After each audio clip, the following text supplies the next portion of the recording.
Vanishing Signal, the arcade on Elm Street.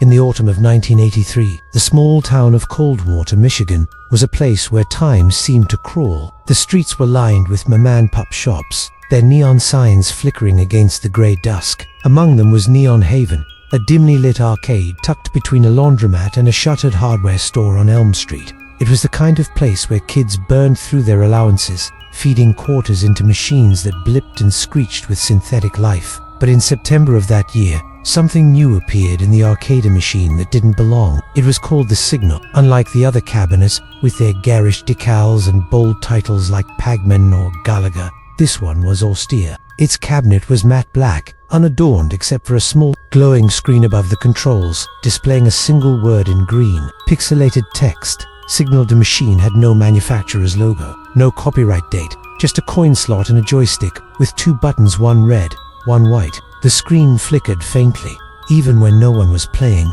emitting a low hum that seemed to vibrate in your bones. Kids whispered about it. Some said it had appeared overnight, as if dropped from the sky. Others swore they'd seen a man in a grey coat, face obscured by a fedora, tinkering with its wires before vanishing into the alley behind the arcade. By the end of the week, a small crowd gathered around it daily, drawn not by flashy graphics but by something intangible pull, like gravity. Jake Harper, a lanky 15-year-old with a mop of brown hair and a penchant for skipping algebra, was the first to play it. He'd been saving quarters for Street Fighter, but that Friday, something about the Signal caught his eye. He dropped a coin into the slot, and the machine whirred to life. The screen pulsed with static, then resolved into a maze of shifting lines, like a circuit board come to life. No characters, no enemies, just a single white dot that Jake controlled with the joystick, navigating through an endless labyrinth of glowing paths. The objective wasn't clear, but the dot left a trail of light behind it, and every time it crossed a certain node,